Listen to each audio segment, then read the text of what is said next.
Welcome everybody to the Barn Burners with the BernDawg himself and myself, the Pig, presented by Bet the Farm Podcast. This is the MMA show. We are going over UFC 260. The main event is Stipe Miocic's versus Francis Ngannou, the rematch, the sequel. So interesting card here. How we doing, BernDawg? After Kevin Holland last week, we're not doing very well, to tell you the truth. Seems like everybody got burned there. Yeah, he finally lived up to his Big Mouth name. That nickname, Big Mouth. So yeah, I don't even want to talk about it. I could talk shit about it all night. Pun intended, he burned us. So, it is what it is. But that's why we take it to the farm and, we continue to rack up our cash crops and win our money back. That's how it is. Yes, I know the last time we recorded a pod was for UFC 259. My boy Aljamain Sterling got his belt We couldn't believe it. We couldn't believe we hit there. That was everybody followed us in the entire party too. We had a housewarming party at my house. I just got my new crib, and it was nice to see everybody cash that in an insane fashion. Of course, Nunes won within the 30 seconds, like I expected. Unbelievable. Just an absolute freak of nature. And then the main event really was kind of a letdown. The whole card was a bit of a letdown. Before those three fights, it was like KO, TKO, KO, and then Amanda Nunes knocked her out. Like, for the casual better, it was a fun night. You know what I mean? A lot of early finishes, but the reason we were there was a letdown. That's for sure. Yeah. Although Aljo Jan was a back and forth fight. Jan dominated all three rounds, but it wasn't like Aljo was. I thought it was 2-1, maybe.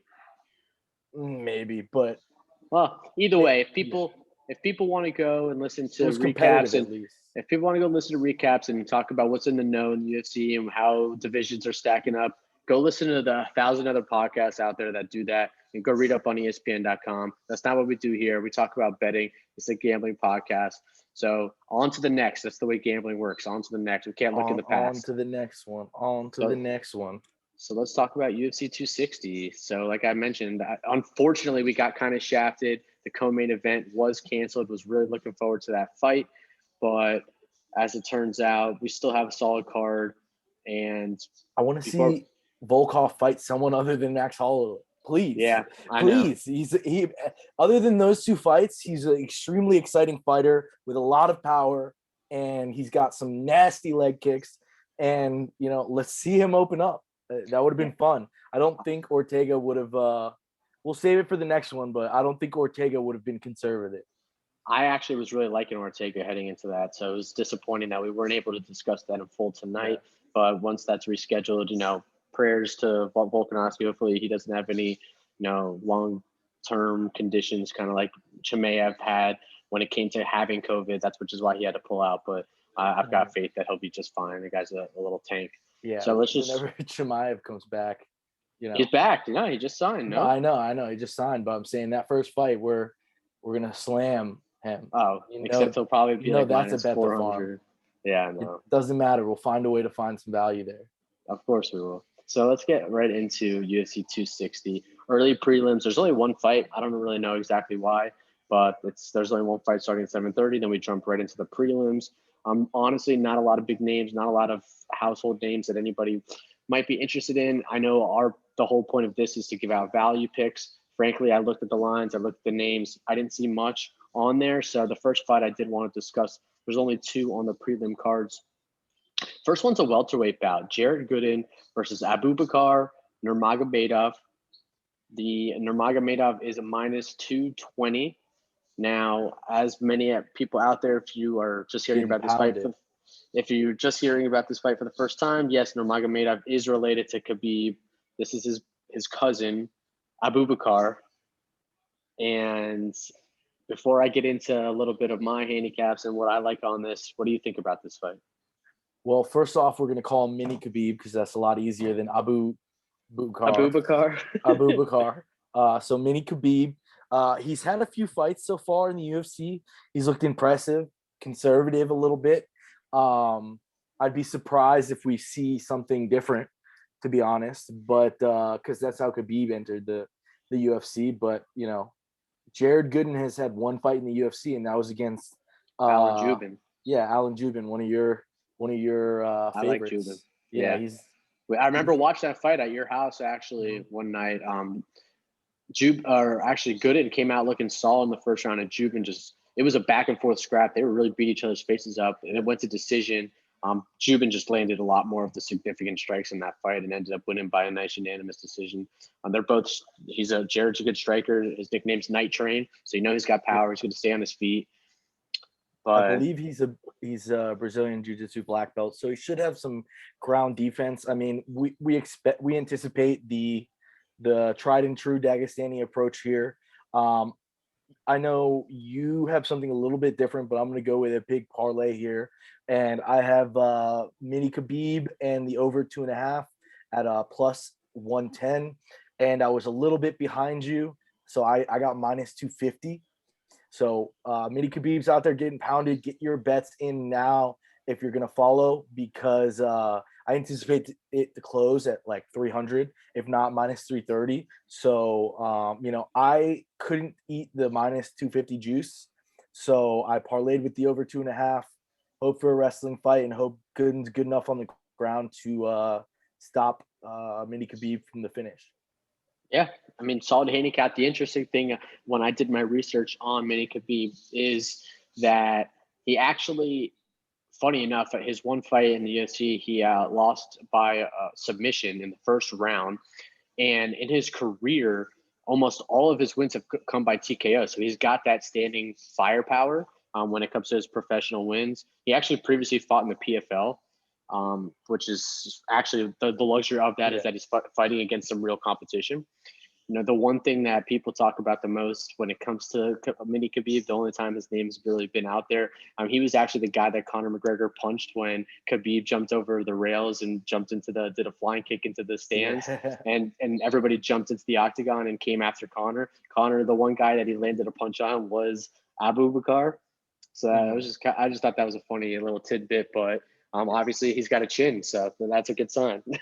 I followed the PFL for a while. It's we've gone over this before. The PFL scoring system is the earlier you get a finish, the more points you get, and if you get a finish, you get more points. So it's 3 for a finish, and an extra point for each round sooner that you finish them. So if you get a first round finish, it's 6 points. If you get a win, it's 3 points. So you tend to see fighters go after other fighters in the PFL. So luckily in the UFC, Mini Khabib doesn't really have to worry about a point system or anything like that.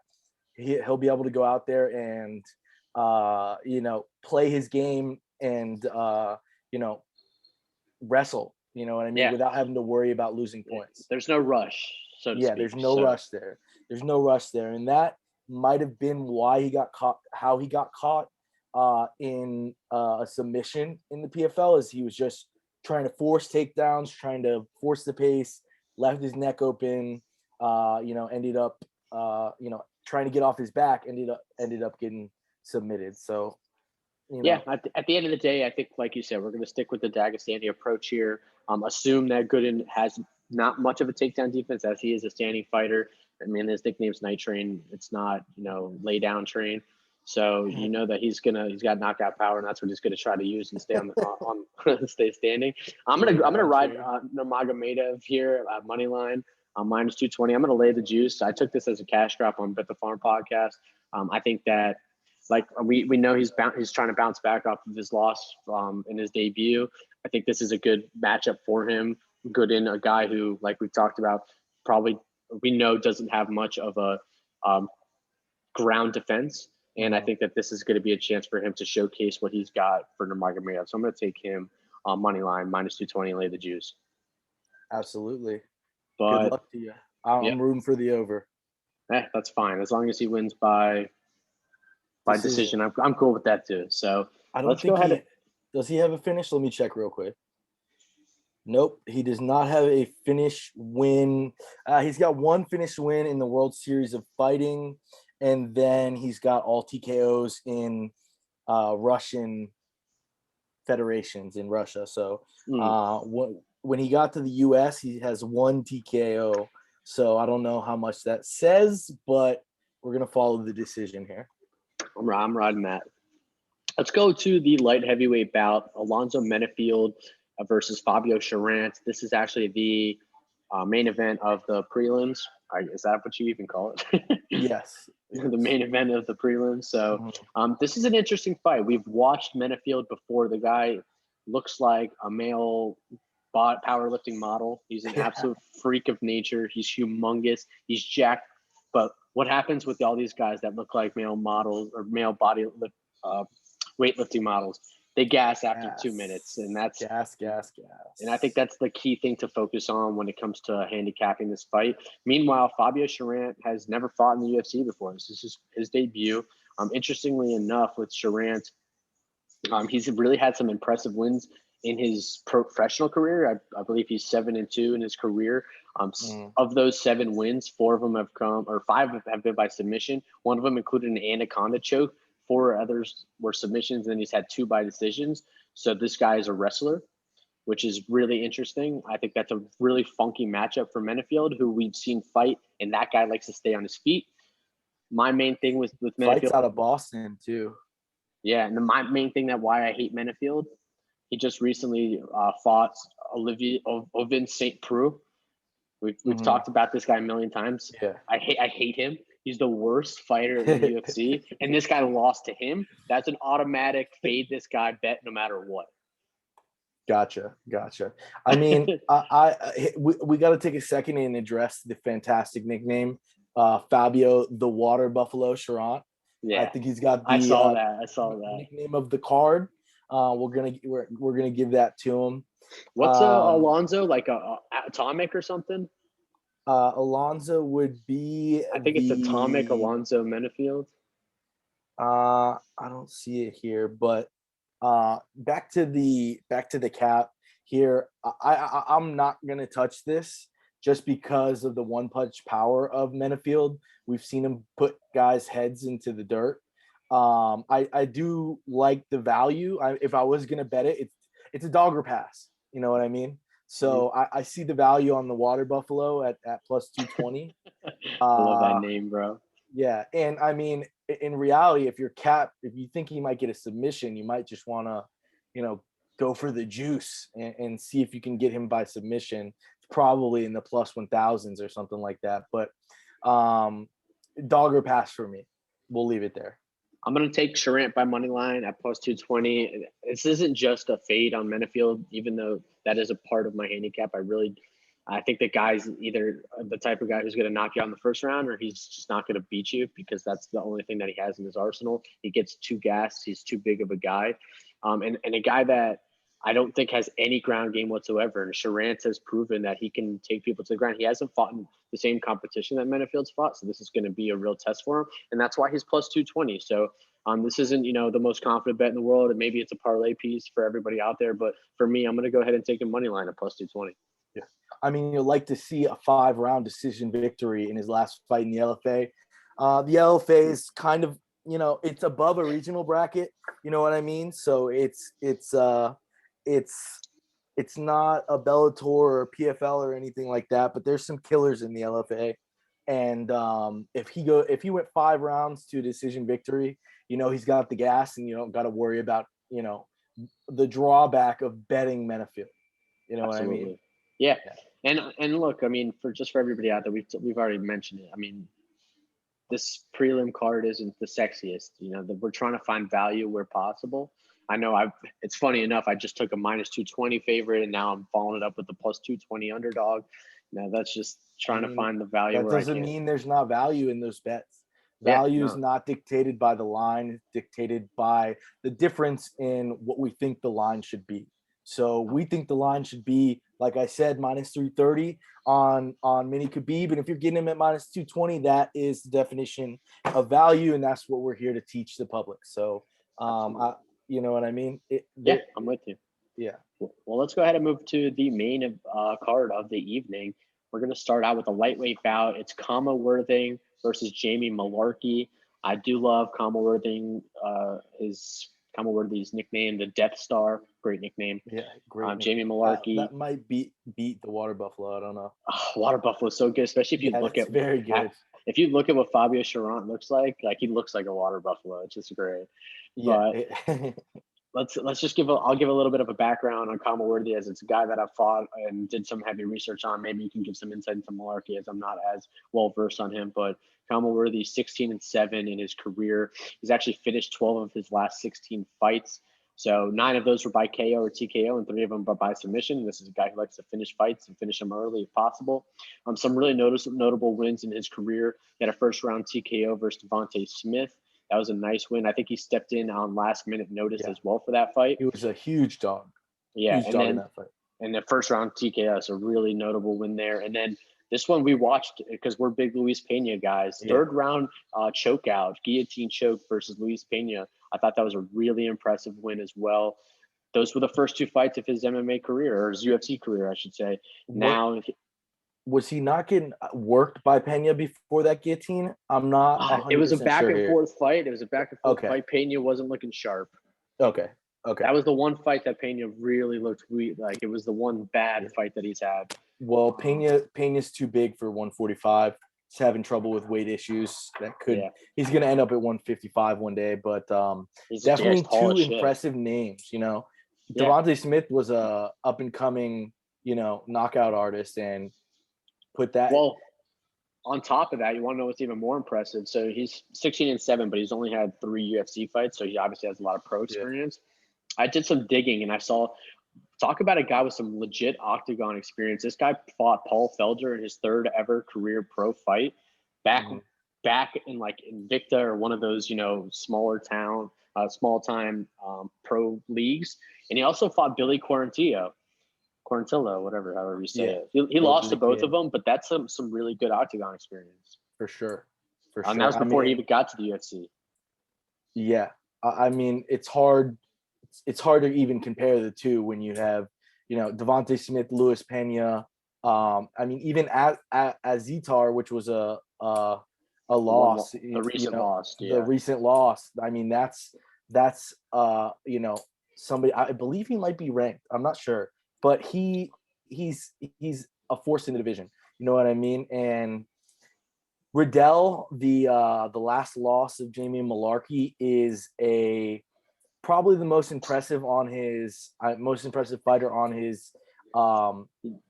resume. On his record, not impressive on his resume. Yeah, not impressive. But Brad Riddell he came in through the Contender Series. He's had a few fights, but it's a whatever. You know what I mean? I don't know why it's so close, to tell you the truth, and it's a little worrying to me.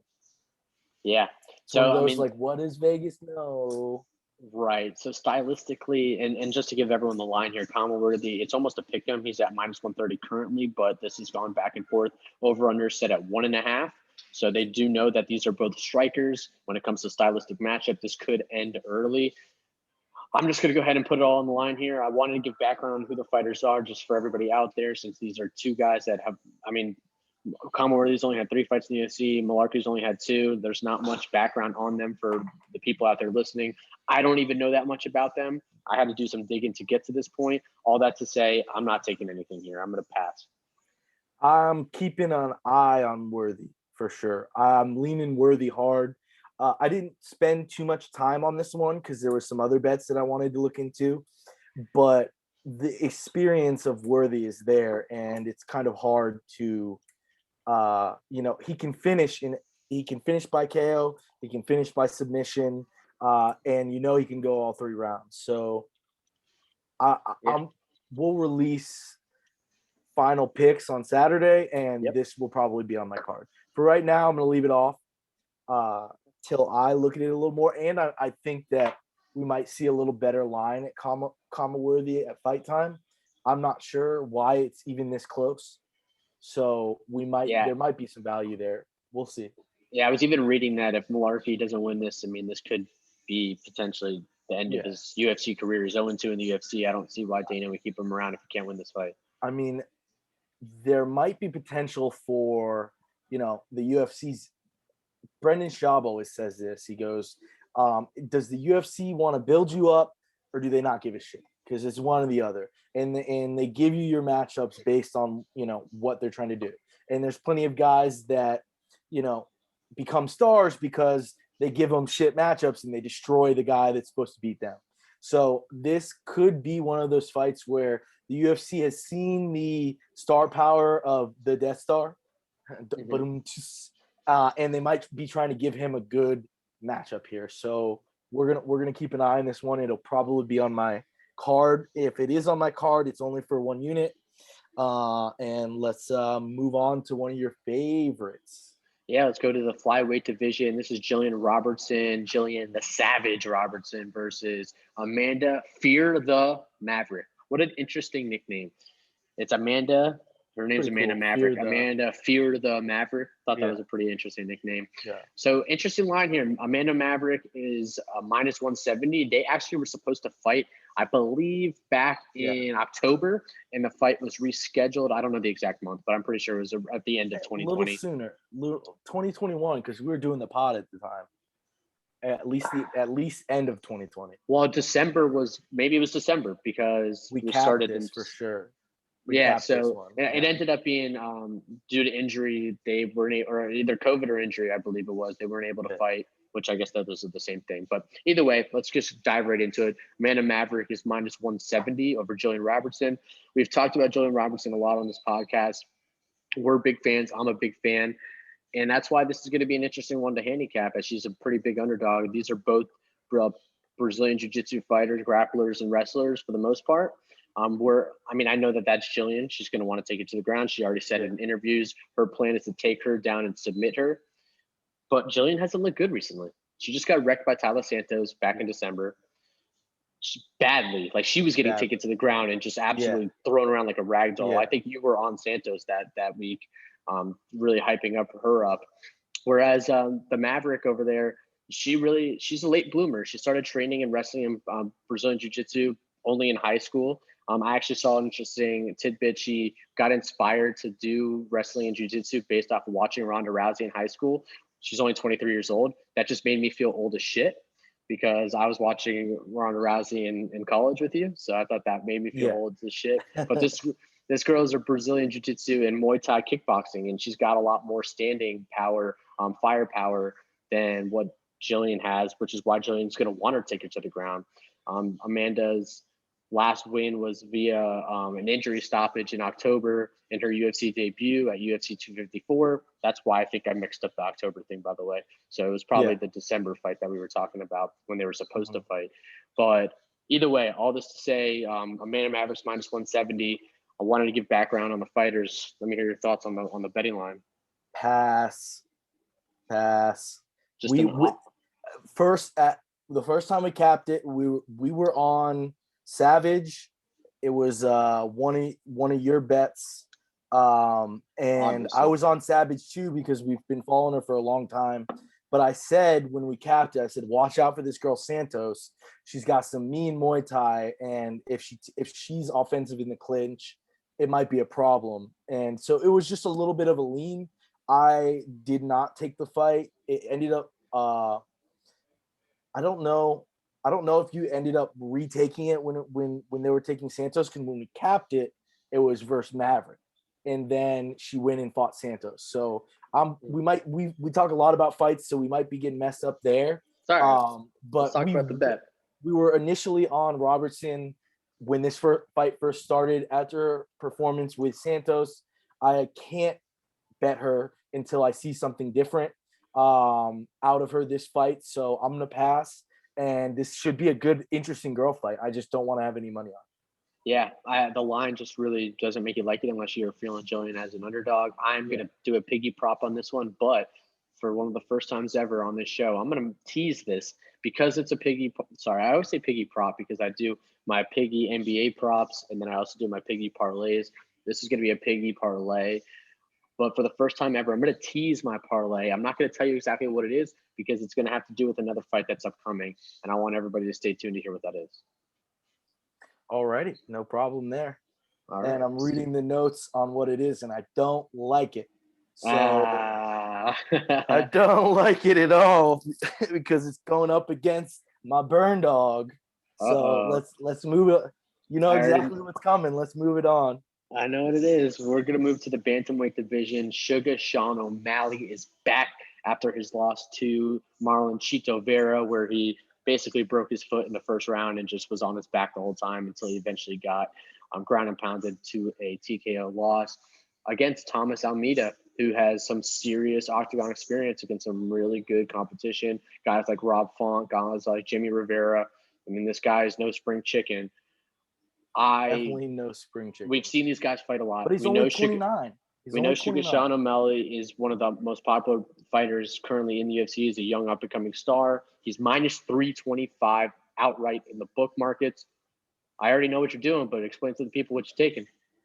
I am going with a serious BernDawg here.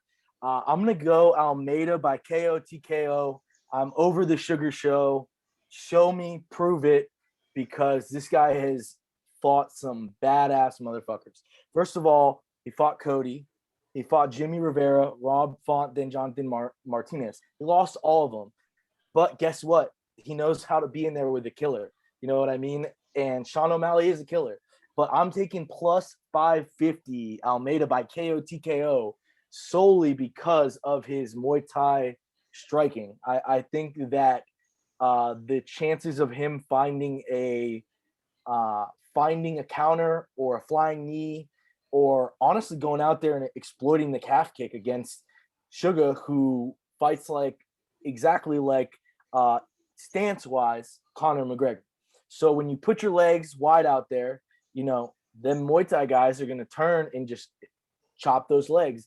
And we haven't seen Almeida do too much of the calf kick, but it's so prevalent that I think he might attack Sean's legs and, go for a KO TKO. He's not going to win by decision. I don't think so. So, I mean, I'm just going to attack a value play here at plus 550 and put it as my we'll hashtag it the ultimate BernDawg, because this is a big dog. And tell me why you're heading against me. Yeah, so I already prefaced this, but my Pig Parlay is going to be Sean O'Malley with Amanda Maverick, both heavy favorites. I'm getting it at even money line. I just think the Sugar Show is legit. I totally agree with what you're saying about Amida, and I think that the styles actually, I don't know if that benefits or hurts him by any means, because I think they're both going to stay standing. However, I was doing some digging. Almeida has, honestly, I don't think I did research. He's never taken anybody down. The guy just, he doesn't shoot whatsoever. O'Malley has, I think, he averages one takedown every 15 minutes in the octagon, which means he barely ever takes anybody down, especially because he rarely goes to decision anyways. But this might be an opportunity where O'Malley could either, maybe he pieces him up, he gets him on the corner and he can take him down because Almeida's defense is not there. I think that Almeida just doesn't have enough experience on the takedowns. There could be opportunities there. I'm not saying that's going to happen because I think that they're going to both want to stand and fight. But Sugar's just, he's the Sugar Show, man. He's got that the electricity to just kind of knock you out at any time. We've seen it many times before in the past. He's healthy. He's had some time to recuperate off his loss. I think this is a good bounce back opportunity for him. I mean, I don't need to give that much more reasoning. The guy's minus 325. Sugar. Exactly. He's minus 325. So there's a reason I'll go a little bit more into my Almeida KO TKO. And honestly, ladies and gentlemen, it might be a good way to hedge your O'Malley bets. If you get to the end of your piggy parlay, that's a great point. It's a great point. You have O'Malley. Almeida's not going to win a decision. He's not. And I love that call. There will be a parlay with O'Malley in it for me. You know what I mean? I'm going to have parlays all over the board, stuff that we don't put on the show because they're just fun $10 parlays that we put in with our boys to see if they hit. Those aren't the ones you track. But, if we might put them out just for fun before the show or something. But here's something for me. You brought it up earlier in the show. It might be Jamie Malarkey's last fight. Well, 3 losses in a row for Thomas Almeida. This might be his last UFC fight. Right. And a dude that has his last 4 wins have all been by KO or TKO in the UFC. I'm going with the big value on that lean, and I'm going after the desperate fighter fighting an overconfident, cocky fighter. You know what I mean? That's sugar. You know what I mean? That's how he fights. That's what he does. And I'm not saying that that's a crutch for him, but when a guy gets his back against the wall, that's when you see a flying knee, crazy, chaos. Now, when it comes to a gambling podcast, to bring up things like you brought up about being able to hedge if I hit that Amanda Maverick first leg, especially because she's the bigger underdog of the parlay at minus 170, then I've got a lot more room to work with on a very nice hedge there when it comes to laying minus 325 on that second leg. So there's a great opportunity to take Almeida plus 550 and guarantee myself money. Yeah, and what's your odds there on that parlay? So it's even money. It was technically plus 101, I believe it was. Okay. Specifically, but basically even money. Yeah. So let's say you have, to win 50 or to win 100, you put 10, you cover your ass if Almeida miraculously knocks out. Guarantee yourself money. Yeah. You put $20 if you have $100. No. So what I would do in this exact scenario is I do have 50 on it. That's just what I put on it for now. Yeah. Then I would probably put 25 on the TKO, guarantee myself either 25 or maybe not 50 or 25. It could be 15 to 20, something like that. Basically, what I'm going to do is try to guarantee that I either win 25 to 50 or win whatever that plus 550 is going to hit at. So it could be $100. Yeah, so I mean, if you got 15 on 70. that, you may hit 70 on the upset. So I mean, it's a either way. We're just trying to give an set idea. I just want to give everybody out there listening an idea on the ways that you got to approach parlay hedge betting, especially when it comes to UFC betting. For sure. All righty, moving into one of my favorite fights on the card, because I think we might see a desperate Tyron. And if we don't see a desperate Tyron, I'm going to pick up my chair and I'm going to throw it through the sliding glass door, because what the fuck are you doing, Tyron? We have Tyron Woodley versus Vicente Luque, who is an absolute fucking beast with a chin like a goddamn safe out here. What do you like? Yeah, I jump right into it. A nice weatherweight division matchup. This is number 7 versus number 10. It's surprising to see that Tyron's still even at number 7, but when you hold the belt as long as he did, you do get a little bit more respect. We know that in this case, he's coming off of 3 really bad losses, but to 3 absolute studs in Usman, Burns, and Colby. So, I mean, those are literally the top 3 in the division right now, so it's really hard to knock him. Whereas Luque, I mean, who's he beat? I mean, to be honest with you, he's beat Nico Price. He beat he lost a Wonder Boy. He might beat Mike Perry. He's literally. I know he's a killer, but he's lost to Leon Edwards. Like every time he faces someone good. Muhammad. He's got. That was way long ago, bro. That was a long time ago. I guess he beat Muhammad in 2016, man. Yeah. Well, Muhammad was a nobody. But he fights the same way every time. It doesn't matter. It's not, his fighting style is not going to change when he gets out there and fight. This is his first big top 5 fight for him. And I mean, all right. Either way, I just wanted to give a little bit of background on the fighters, because that's what I like to do for the people out there that don't know everything about these guys. We know who they fought in the past. We know what they haven't. Tyron Woodley has just looked so bad in the sense that in all these fights, he's facing strikers. We know he looks so athletic still. It doesn't look like he's lost a step, but there's something mentally there where he just keeps going to his back and his back to the cage, and he's just looking up at the clock. Yeah, he doesn't have that same aggression that he always had. That urgency, but like he still has that power. He still has that athleticism. He's got a great chin still. He's really great at getting out of sticky situations. When someone's like when Burns started throwing the hammers at him, he was moving he was still able to get out of sticky situations. All that to say, I think Luque is going to try to throw the absolute hammers at him, and he might gas himself early. I think Woodley might fight a smarter fight this time. Maybe try to be a little bit more aggressive, throw some leg kicks, maybe even try to take him to the ground. I'm taking the over of 2.5 at minus 160. I think that this fight goes the distance. I think Woodley is almost impossible to knock out. I don't think we've seen him knocked out ever in the UFC, at least before he ever had his belt. And Luque hasn't fought any guys that are that good. I think this is a chance for Woodley to really imprint his name back into the division. I mean, he might not have fought guys that you think are that good, but everybody he's fought has had some serious power. I mean, you have Mike Perry, Stephen Thompson, who might not have the power, but he's got the striking accuracy to absolutely put the hurt down, and he destroyed Luque. I mean, he was piecing him up. Then you have Nico Price, who we know has power. He's knocked someone out off his back, and you have Randy Brown, who we know has power.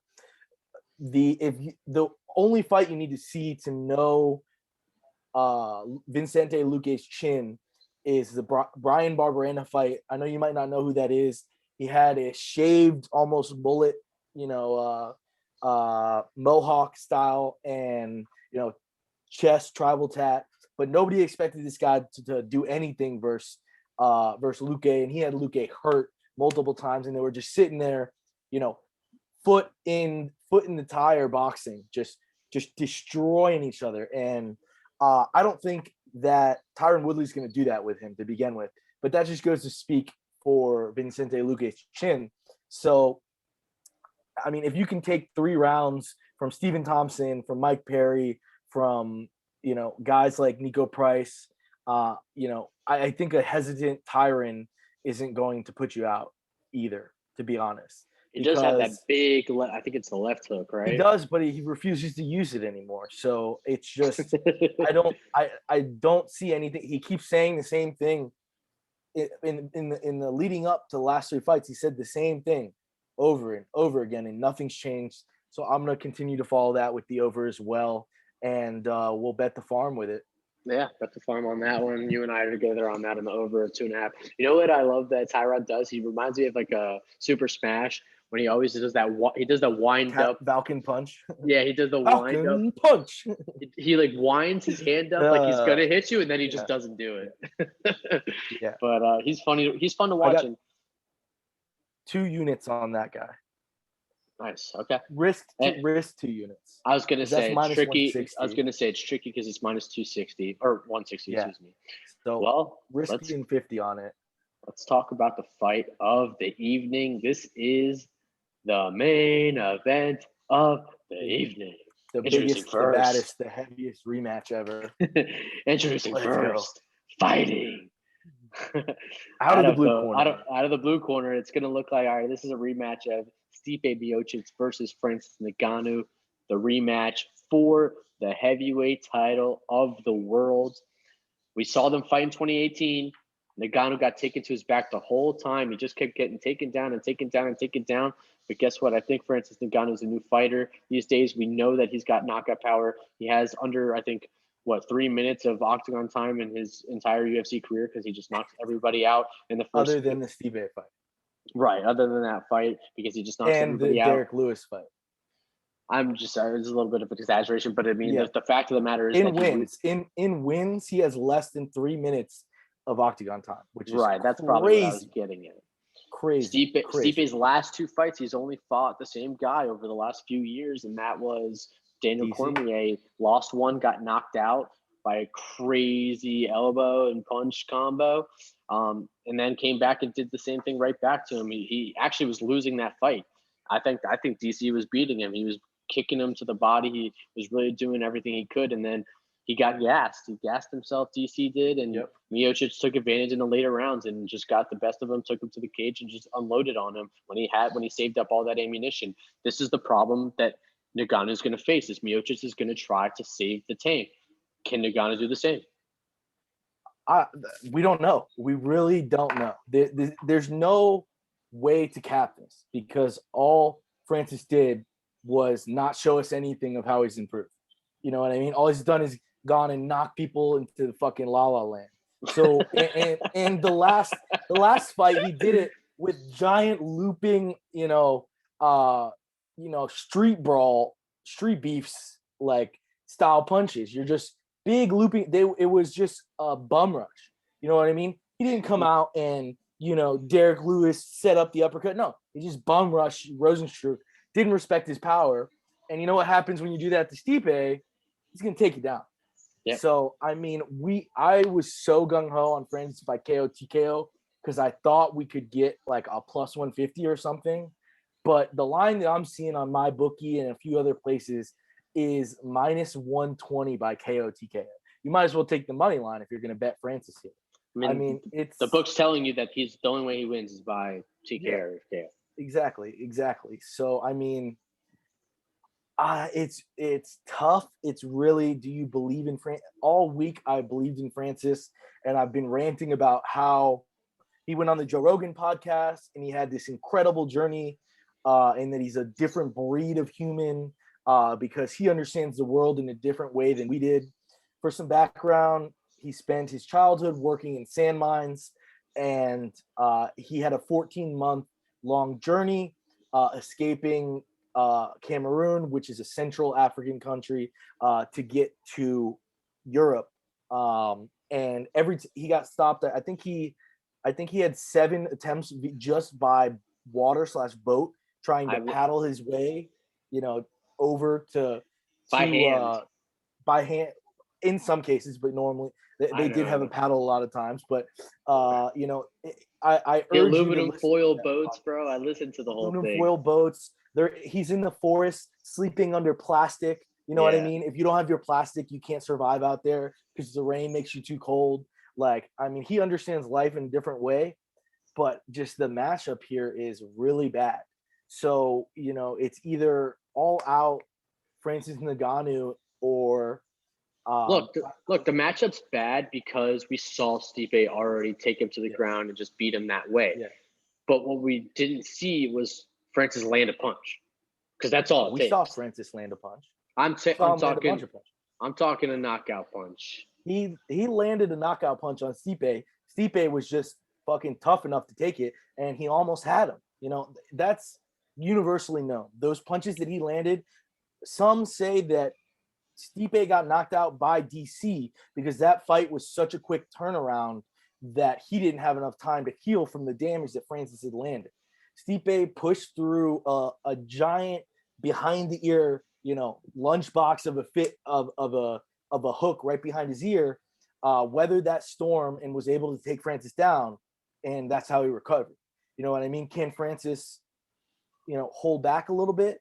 I think so, but it doesn't make sense to me at all. And I think personally, my gut is telling me to take Stipe and over 1.5 rounds for plus 260. That's what my gut's telling me, and I think that's what I'm going to take. All week we've been on the Francis train, but I think I'm going to root for Francis, and I'm going to let my instinct say that Stipe weathers the early storm. But I'm shaky. I don't know yet. I'm going to have to put this bet out later because I really haven't. I'm undecided still because Francis has developed more of a killer instinct. Before it was like him being, wading into deep water and then landing a cautious counter a punch. You know what I mean? Now it seems that he's bum rushing, and that might be the way to beat Stipe. But Stipe knows that, and his bounds of experience is going to help him weather that storm, is what my head's telling me. So what are you thinking, Pig? Yeah, I'm just equally as torn as you. I think that my gut tells me that Stipe is the better UFC all-around fighter, but my heart tells me that all it takes is one, because we've seen it so many times before. I think that Vegas knows something. That's the other thing that I'm thinking. We've talked about this plenty in the past. We have Francis is favored. We have the over under at only 1.5. I mean, dude, the Stipe DC fights were always 2.5, 3.5.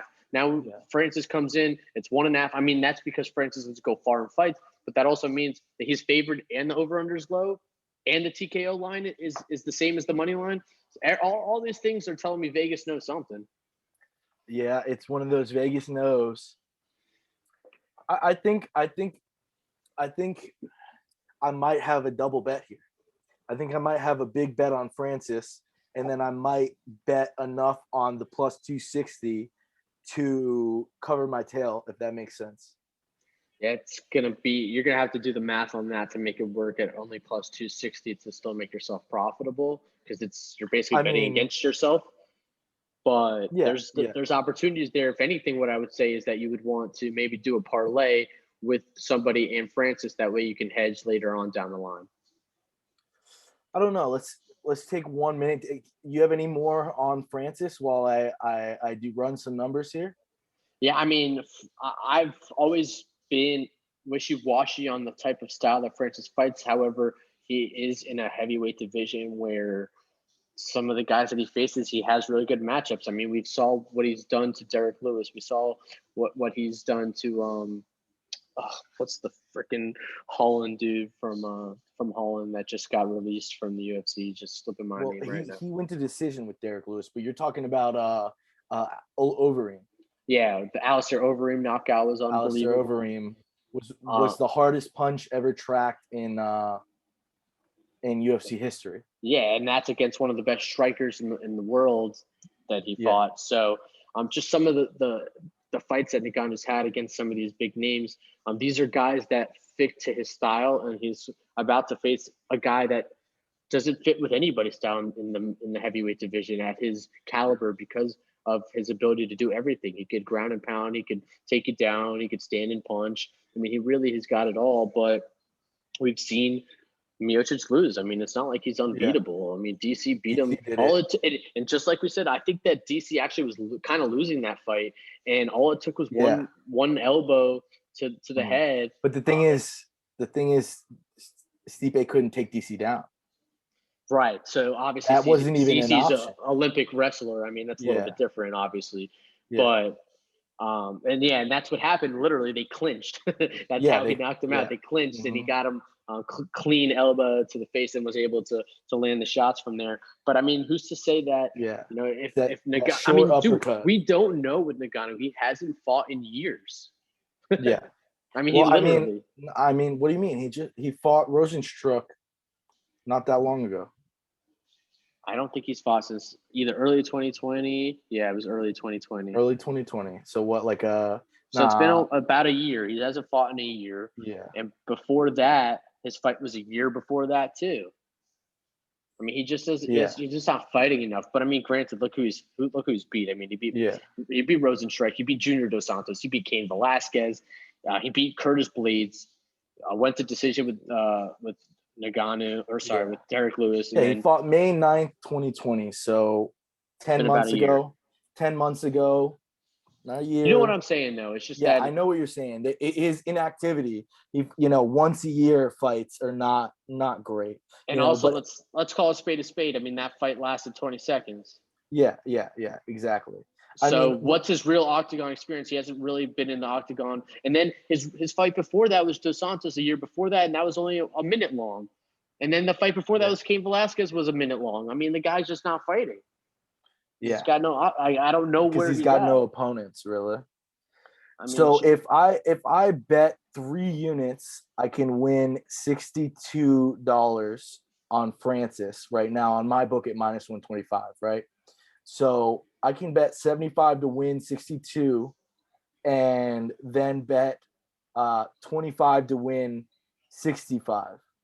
So if I was to do this double bet where we think Francis is going to win, but we're going to cover our ass with Stipe in the over, technically if Stipe in the over hits, you win $3.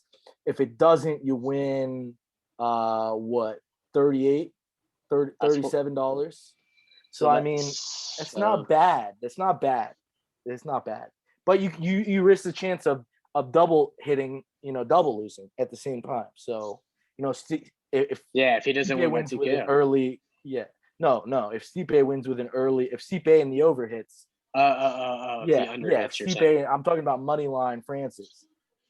Right. No, you're saying if Stipe in the under hits. Yeah, if Stipe in the under hits, then you lose. That's why I wouldn't advise this to anybody out there. I don't think that's the play for you. Like I said, I think I'd parlay something with Francis. It's the best chance you have to hedge your way out later on.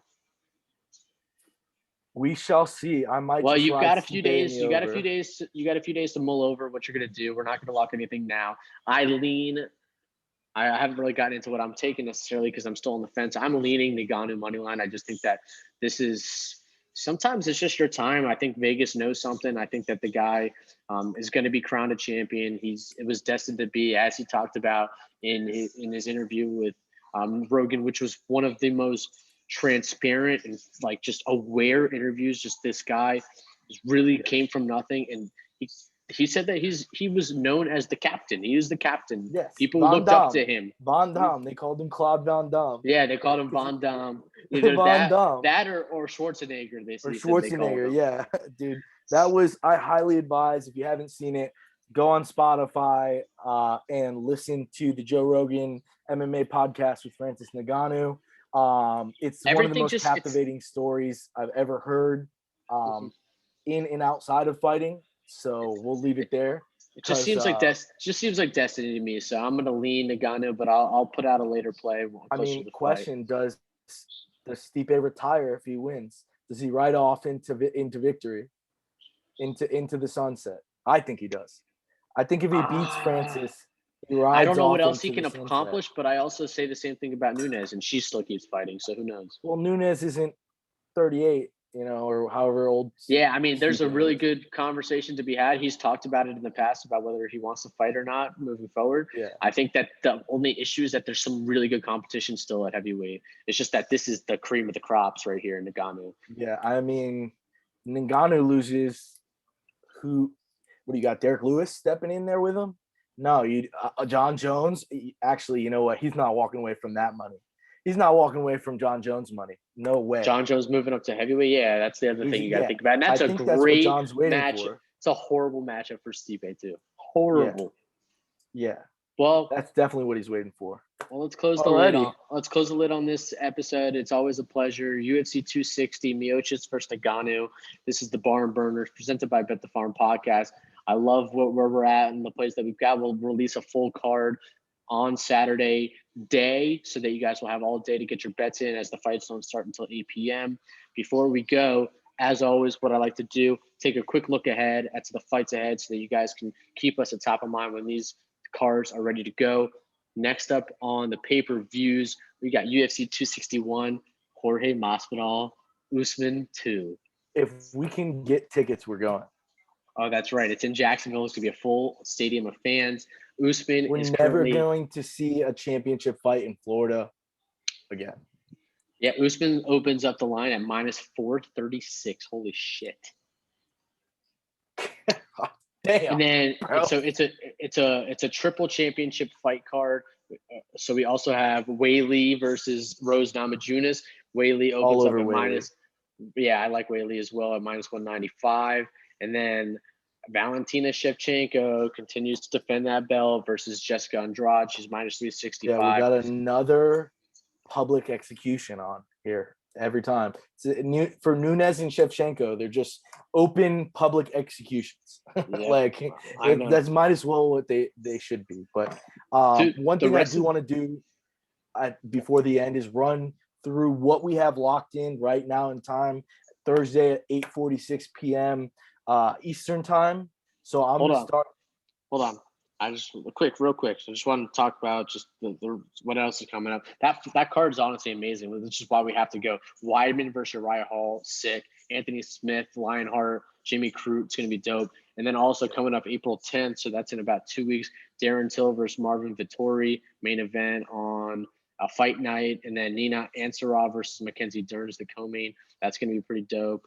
On that kind of Ansarov coming back after she's Amanda Nunes' bae, isn't she? Yeah, I believe so. Yeah, she's coming back after having a baby. Nice, a surrogate, but by any means. Yeah. And then the week after that, you got Kelvin Gastelum stepping in to fight Robert Whittaker. Whittaker's at minus 260. Love that. I love that. I love that fight as a UFC fan. Me too. And Amir Sharp's coming back after his really bad loss to Chimaev, where he'll face Fabinski. Never heard of the guy, but he's actually an underdog. So, all right, let's do a quick recap. Just want to give a quick update on what everybody's got to look forward to moving forward. Exactly. No worries. So right now at this time, I have risking 2 units on Tyron and the Luque over at minus 160. I have Mini Khabib over 2.5 rounds and the money line plus 110 for 1 unit. I have Almeida. No, I don't have Almeida yet, but I will have Almeida KO TKO plus 550 because it's not open on our personal book. If not, I would already have locked it in, and that's kind of what the point is. Like, what are we confident enough to put in right now at today's lines?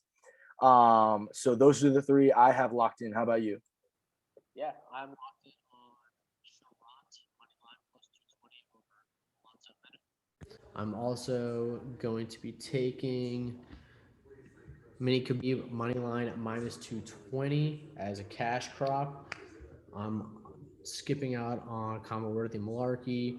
I'm on a pig parlay of Amanda Maverick with Sean O'Malley at even money in a parlay. Me and you are doing a bet the farm dual bet on the over of 2.5 with Woodley Luque over. And that's the only thing I have locked in. I'm still leaning Ngannou money line, but haven't locked that in yet. Correct. All righty. Thank you, everybody, for listening. All right. As usual, presented by Bet the Farm Podcast. This is the Barn Burners. We'll see you guys next time. The BernDawg.